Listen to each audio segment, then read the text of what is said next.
Alright folks, welcome to it.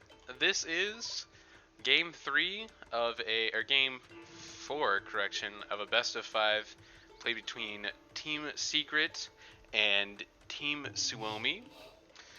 So this is Age of Empires Definitive Edition, and this is a 3v3 style team game. So I am colorblind, so I'm probably going to missay some colors here. But going off, player 1, Valise, from Team Suomi, is playing over here as the Chinese. To the right of him, player number 6, Slam the Mines, is from Secret, so these guys are fighting each other on the flanks.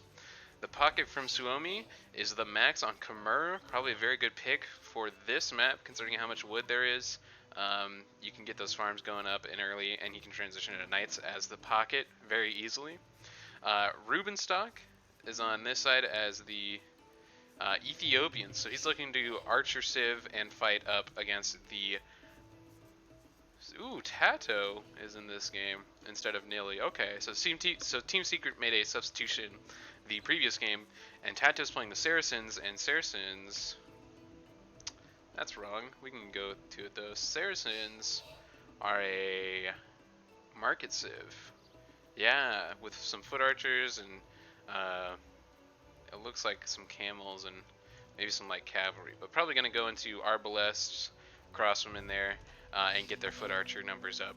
And he's playing on the flank, and then in the pocket is the Viper playing as the Japanese, and he's looking to get some docks up nice and early, try and get some of this fish out here on the shoreline, maybe. If not, then I believe Japanese are what kind of civ? I'm not the best at this game, so fishing, infantry, so they're a samurai infantry kind of civ.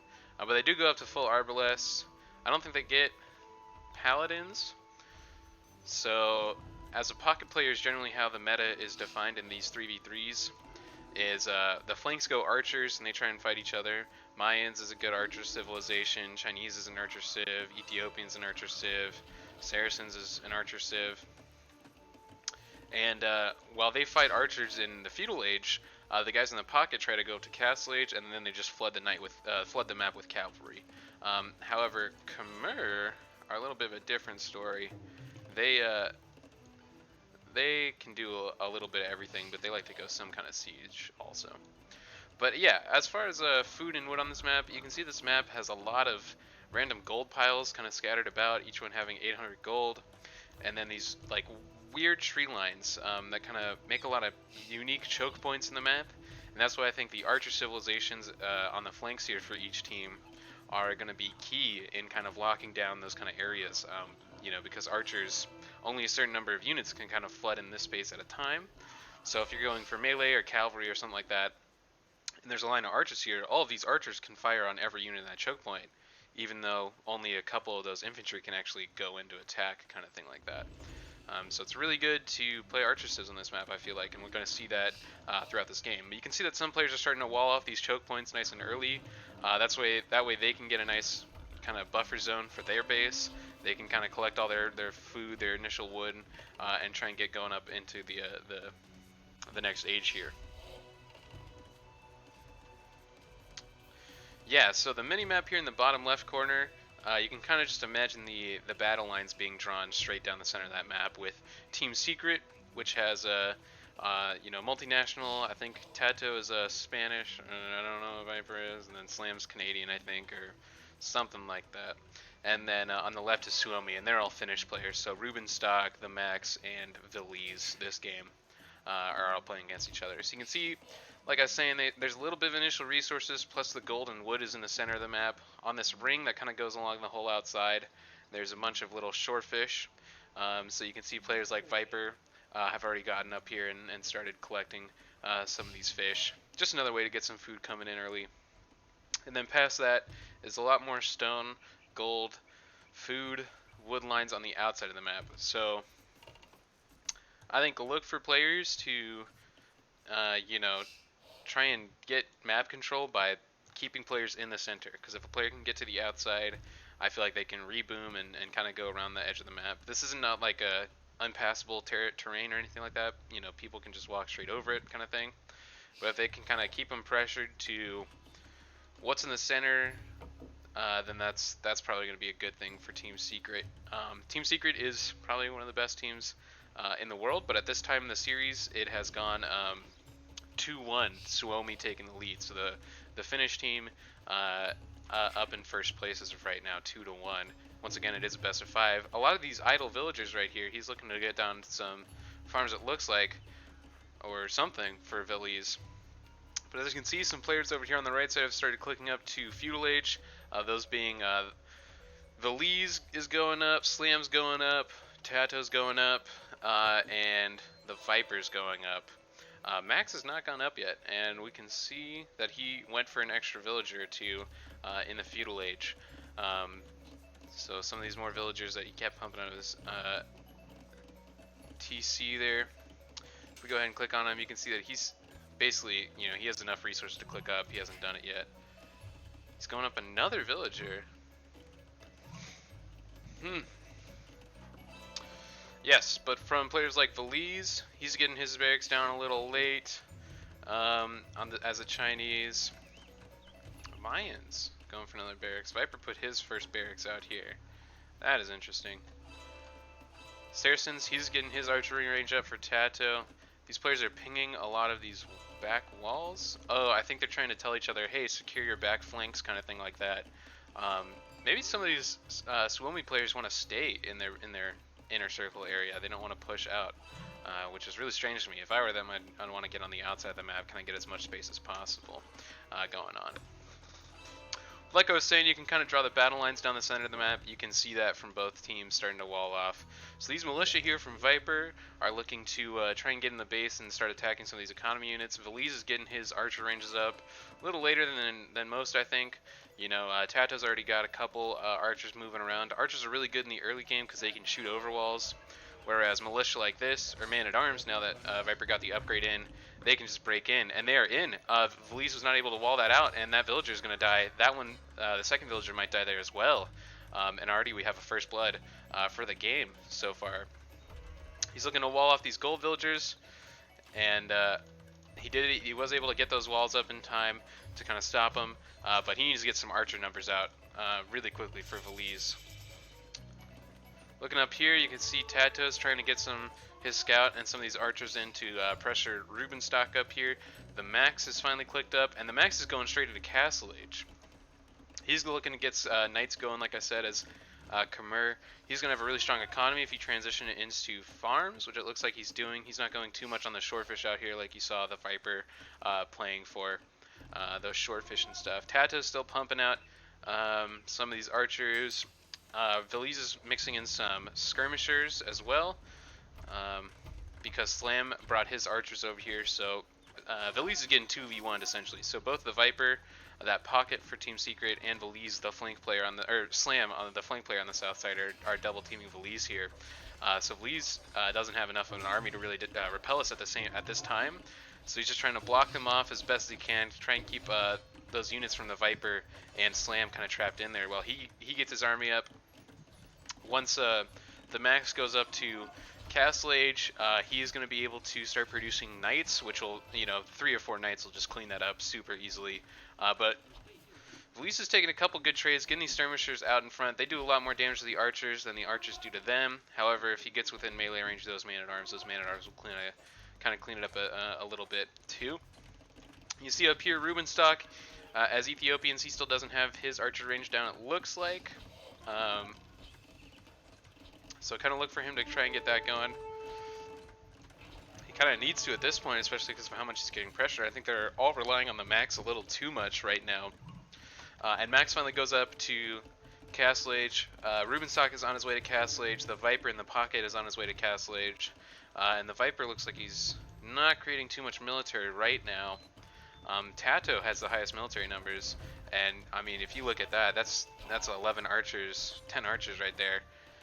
So Rubenstock has kind of resorted to walling this as much as he can and holding out, waiting for Max to kind of get some of these knights going from the Khmer. Viper's still on fish out here. His economy hasn't been disrupted too much. Tato's economy hasn't been disrupted too much. And Tato might be looking to go up to Imperial or Castle here pretty quickly. Yeah, he's pretty close to the resources needed to go up. He's got a lot on gold right there, actually. Got to keep those archers being produced. Slam's still putting out archers. These Mayan archers will get better. As Mayans, eventually your late game that you want to go for is try and get on some stone. And it looks like he kind of scouted that. Oh, wait, that's Valise. Let me go to Slam. Fog of War. Yeah, so Slam hasn't really scouted too much as far as where the stone is on the outside of that ring there, because he kind of wants to go up and get some. There's a unit for the Mayans called the Plumed Archer, and that comes from the castle. And to build the castle, you need to get on stone. So this resource that's out here, that's stone. So you build your castle, it costs a lot of stone, and then you get Plumed Archers, and they're kind of a mix between like some kind of cavalry with how fast they move, and they're still ranged units, and they're still beastly ranged units at that. So trying to get to that is probably his biggest priority. Like I was saying, when players hit Castle Age, they're looking to kind of expand out to some of these areas, get on the resources like stone, berries that aren't found in the center there, so they can keep their economies going. You can see TeTe's trying to go up there too, probably trying to secure that stone and then that wood line there as well. TeTe's pinging, so it looks like Rubenstock finally got some skirmishers going online there.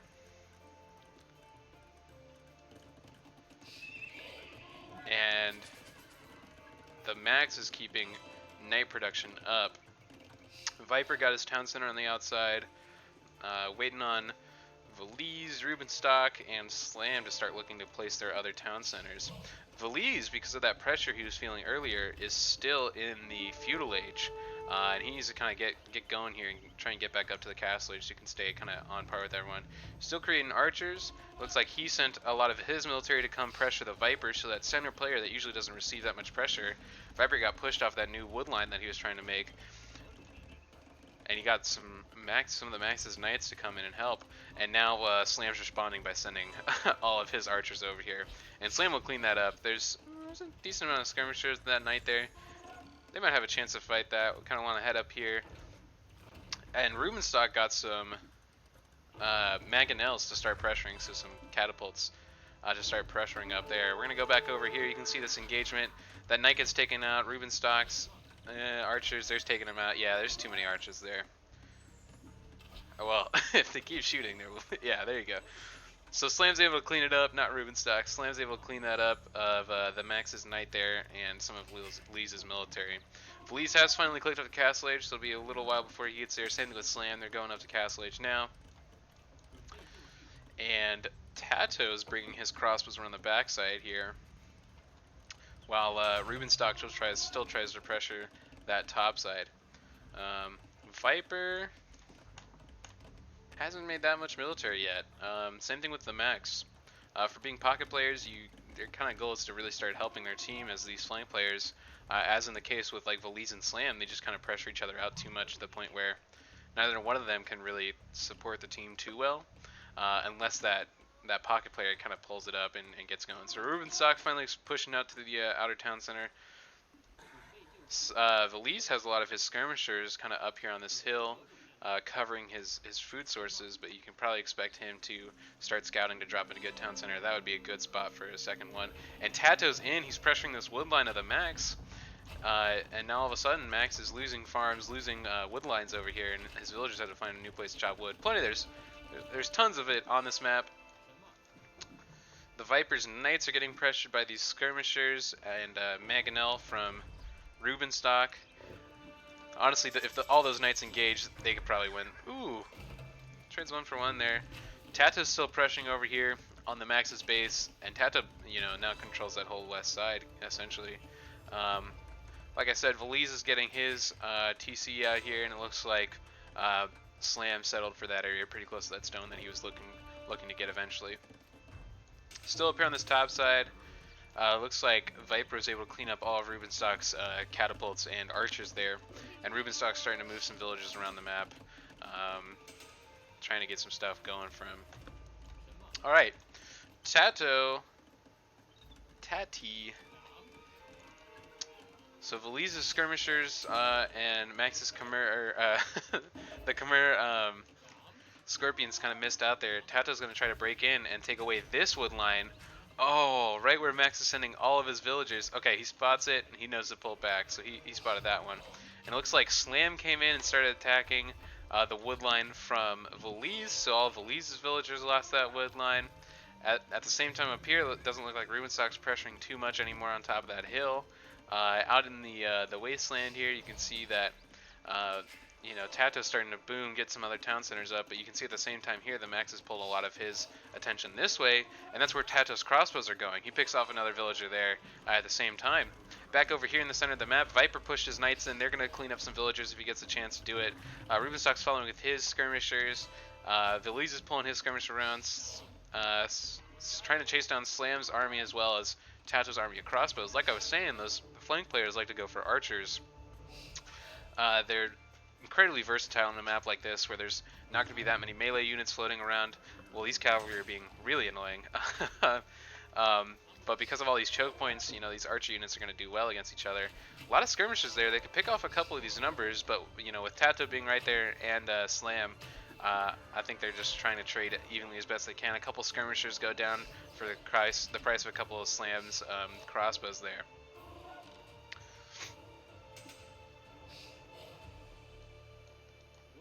It looks like the Vipers are sending out monks to pick up some relics now. Still, you know, engaging fights here every once in a while, throwing a couple spears from these skirmishers, pick off another crossbowman there from TeTe.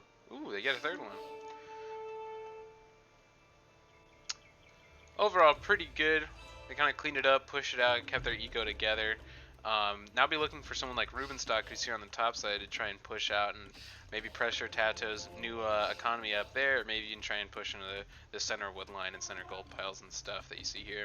Viper's starting to fully expand out here, 2 town centers, Slam's 2 town centers, and he's on that gold too. Slam is house popped though.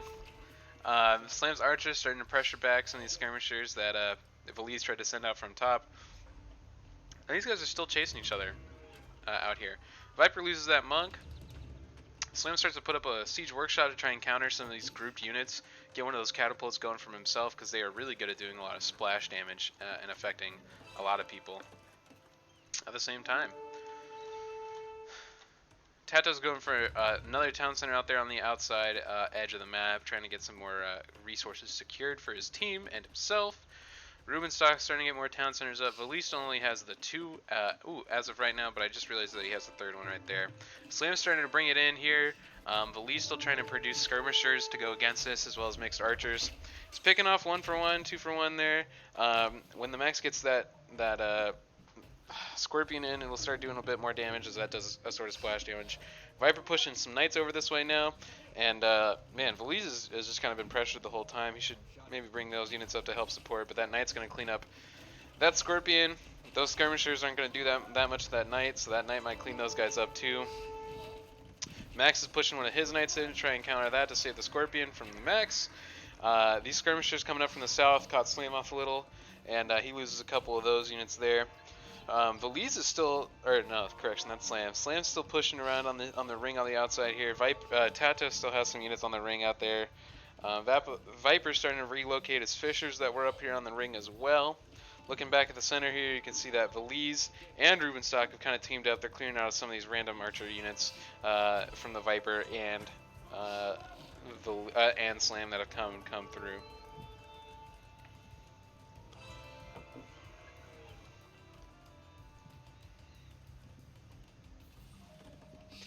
Alright, looking at it, Viper, that's a correction, TeTe and the Max have started to go up to the Imperial Age, going up to that final age there. I don't think either of them really has any castles up or anything like that. I know Saracen's probably not going to use their castle age unit too much. Khmer probably aren't as well. They're mainly looking to go into that cavalry option and maybe round it out with some of those Scorpions to get some siege going. And as you can hear that, there's another Scorpion coming out right now. Valise, let's check out Valise's economy. Valise's economy is a little unbalanced, and he's still house capped and stuff like that. So he needs to kind of fight his way back into this game. And I think if he expanded more on the outside here, as best he could, maybe more down to the south area where the Max is building some of these stables, would be a good spot for him. And it looks like he's building an outpost down there. He's trying to find that extra gold, it looks like. Ooh, big Mangonel shot there from Slam. Takes out, oh, what looks like 6 or 7 crossbowmen and skirmishers there. He's going to get another shot in. Loses a couple more. A lot of these guys are weak. These Knights from Viper are going to be able to come in and clean it up pretty easily. And the Max is right there with more Knights to kind of back him up. But for the most part, Veliz is going to lose a good number of those army. Max might even lose those Knights if Veliz doesn't turn around to help. Veliz has more coming in, and this is what I was talking about, those choke points. You can just get archers backing up, and only 1 or 2 melee units at a time can attack from that spot. And these archers can just sit back here and pick them off, you know, as they feel like it. Veliz is putting up a siege workshop over here. He's got Slam came in with crossmen there. TeTe's pushing crossmen on this ring again. Another small group up there. And the thing about this ring is that you can't build buildings on the side of it on this terrain that's sloped. So you can only build on top, and all these ponds and rocks are positioned so you can't just put like a big old castle. Ooh, and then Max's Khmer went for some battle elephants. So these things have 270 HP. You know, that's a lot for a unit to have. The biggest counter you're probably going to see is monks, so you might see Mayans go for those. I'm not sure if it's Mayans or Aztecs that have the better monks. We can check though. They don't have the worst. Maybe Japanese has a little better monks. Not sure. Aztecs. I think it's Aztecs of the Meso civilizations that have the better monks. Oh, it is Aztecs for sure. Alright, so like I said, a lot of those guys went up to the Imperial Age now. Everyone's clicked up at the very least. TeTe and the Max have already been here for a while. But TeTe's got Arbalest now, which is just an upgraded version of Crossmen. And those will clean up a lot of things. And the Max and his team, Team Suomi, have pinged where the TeTe's main army is. You can see TeTe's producing a lot of skirmishers from up here. He got his castle down to help secure that gold pile right there. Looking at it, a lot of this stuff is looking secure. Mayans are probably going to be looking to get a castle up soon. Viper's building a ton more barracks out here. He's looking to go into two-handed swordsmen, pikemen it looks like. Viper's also collecting a lot of these relics that are out here as well. It doesn't look like the Max was able to finish his stables down here to help with production. Alright, Max has Cavaliers and Battle Elephants. Veliz is bringing some skirmishers and crossbows mixed to try and fight off. Ooh, Rubenstock also has Arbalest, and he's picking off TeTe. And these Cavaliers are going to come in and help clean it up.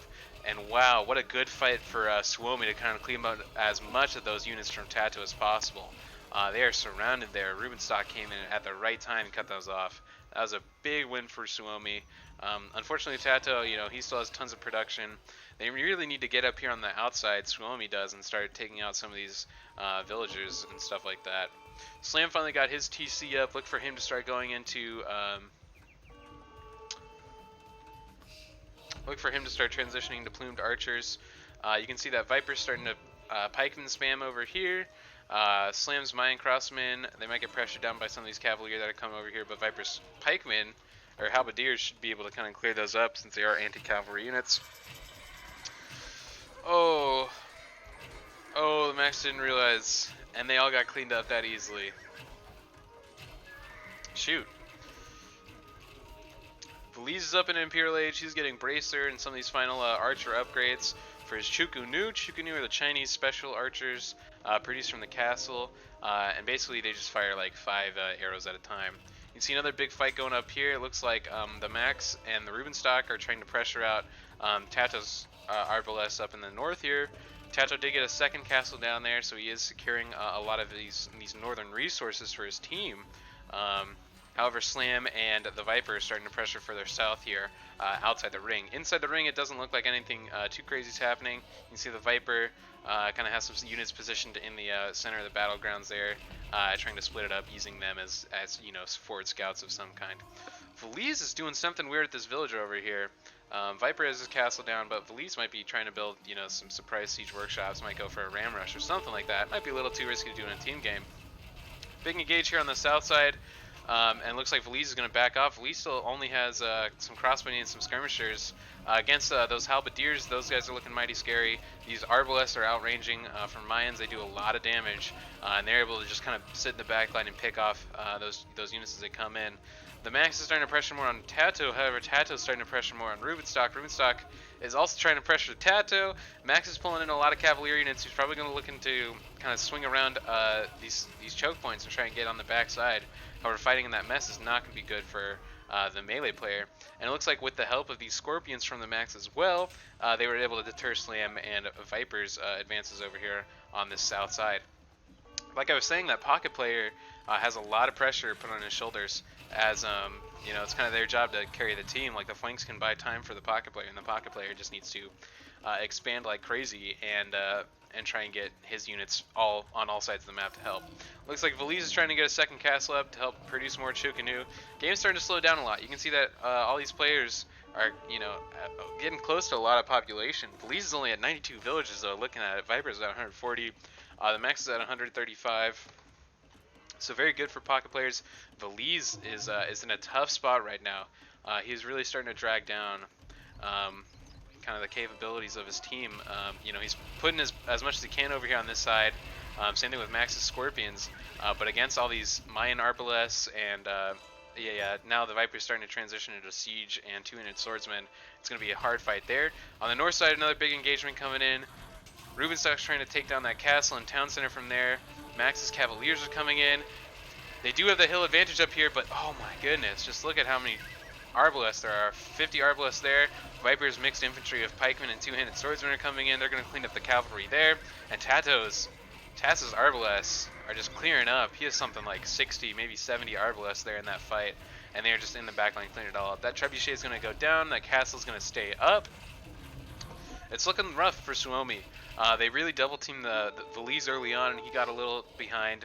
Max has tried to help bring it back. Rubenstock's tried to hold his own up there, but TeTe just is constantly able to send in these Arbalests, get in between the main players' bases and these outside ones, kind of march along that ring and take a bunch of fights. You can see Veliz is basically full skirmisher at this point, 31 of them there, plus mixed Chukanu against, oh golly, what looks like, I don't know, what looks like a full like 60 Arbalest, mixed skirmishers, or mixed halberdiers and siege from the Viper. This castle's getting pressured. He needs to hold this upper part, but these siege onagers, or just regular onagers over here, are going to put a lot of pressure on it. You can see TeTe and the Viper are still holding this hill line up here in the north. In the center, you know, TeTe's castle is still trying to put pressure on a lot of stuff. Nothing much going on there. They all realize that on the outside, this is probably where the majority of the resources that are still on the map are left. So if you really want to put pressure on your opponent, you need to start pressuring their outside of the ring bases. Look at this just blob of infantry up here. Rubenstock's trying to reamass skirmishers, Arbalest. Max is sending some siege up there to help. Max is on the light cab now. Oh goodness, this is rough. They just lost that castle. Siege rams are in the mix now as well. These battle elephants might even just get shredded. These pikemen will do a lot of damage to those battle elephants, if not the Arbalest kill them first. Yeah, man, that's like 3 volleys from that group of like, what, 30 Arbalests there to kill a siege elephant. TeTe and the Viper are taking some mixed fights up here against Rubenstock with some of the Max's siege units up there. You can see that these corners now have kind of been claimed by different players. It looks like Secret is starting to trade, so these trade cards are carrying. Let me click on the Viper here. On the Viper, go over here to this. So these siege cards are carrying 109 gold, and they're starting to really invest into, or not siege cards, those trade cards are starting to carry more and more gold, and they're trying to invest into the long-term economy. And that's kind of unfortunate because Team Suomi was never able to secure this corner, so if they're trading, their trade is going from, oh yeah, that corner down to basically right there, and a lot of this stuff is basically under the control of Slam. Slam's going to just send 2 siege rams over here and he's going to wipe out those markets, and all of a sudden, Team Suomi can't trade anymore. Ooh, Rubenstock, Ethiopians transition into bombard cannons, and TeTe's getting tired of this massive siege units that have kind of come over here, and he's put down a lot of stables. You can see he's trying to transition into some cavalry at this point to try and counter these archers, these skirmishers, and the siege over here, and that will do well. I think this is still going to be a better fight for TeTe as of right now. Some big shots from these bombard cannons, taking out a good number of those arbalests. However, the Japanese infantry is going to come in and clean up some of that siege as well. Still, Slam, along with the Viper, is pressuring down here. The Max's siege and Valise are not able to really hold it too well. As far as looking at economies, everyone's kind of gotten back up over 100 villagers. Valise still not even at 200 population. He needs to get some more units out, or not even up to 150, 160-ish population. He needs to really put some more out. It looks like Rubenstock is going to be losing his castle up there that he just finished building. And like I was saying, TeTe's getting some cavalry out, some hussars, some of these light cavalry to come in. Just push these skirmishers, clean up the siege as best he can, and kind of get on top of it. Looking at the center of the map now, you can see TeTe starting to push out some more trebuchets, probably looking to start engaging some of these inside of the ring areas from the rest of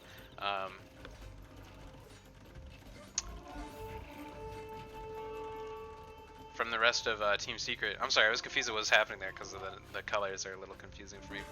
Looked like the Viper tried to send in some mixed infantry into the Lisa's inner base and the Max's inner base, and just look at these arbalests, man. Wow, that is well over 60. That number is probably off because it'll only go up to 60. Anything further it won't show. Kind of things like that. But wow, that is a lot of arbalests. They're just going to be able to shred anything. These trade carts, oh no! The trade from Team Suomi is now just getting lost, so they're losing out on a lot of gold per trip now, and they might be getting ready to call it here. You can see that their population numbers are starting to dip down. The Lisa's at 130, the Max is at 170, Rubenstock's at 190 still. I think they still have a lot of fight left in them, but they got to start really getting into this backline, start pressuring the trades, pressuring the economy of Team Secret. Otherwise, it's not going to happen too well. But yeah, I think just having this ring around the map, you get a hill advantage. If you're attacking from a hill, you gain +1 damage. Having that ring around the map, whoever gets that ring control is just going to be able to, you know, keep it. If you get that high ground, you're going to be able to keep that. And you might be able to fight from the high ground, but at the same time, if you fight from the high ground, I mean, siege onagers like that are just going to take out any big cluster of units. Or not siege onager, but just regular onagers, just going to take out any big cluster of units. And like I was saying, Suomi was up 1 game in the series. So this is game 4. The previous, at the start of this game, it was 2-1 for Suomi, so Team Finland, so the Max, Rubenstock, and Valise. If Secret continue the way they're playing and keeping this ring control, kind of separating the bases, oh, and it looks like that game's over. So this will go to a game 5 here. I will post both these up. This is my first time casting anything, so I really enjoyed it. We're going to leave the map now and go look at a lot of these stats for the game. So you can see, you know, clicking on the military here, Viper just killed so many units for his team. The Max as the pocket player didn't really kill that many. Khmer, I think, was a strange pick there. As the pocket player, you want to go for something that is fast, like Knights, that can move around the map. Siege is slow. Khmer it's a really good siege unit if you can get to Imperial Age, heavy Scorpions, just a mass of those. You know, you can shred a lot of things with that. But at the same time, I don't think that was the right pick. I would have liked to see Franks, which I believe was used earlier on in the series. Maybe Slavs too. And for a map like that where high ground is so important, you could even make the argument of why not go 3 archer civs and just completely dominate on the ring there. Unfortunately, they were not able to do that. Going on to the economy though, the Max best economy, the Max best pocket meme. Like I was saying, you can see that a lot of the secret players, so the Viper, Max, and I'm sorry, the Viper, TeTe, and Slam, they started trading pretty heavily and got that gold and kept that going. And then just look at the Imperial Age times, right? You know, the Max and TeTe were basically similar in their Imperial Age time, and everyone else came a little later.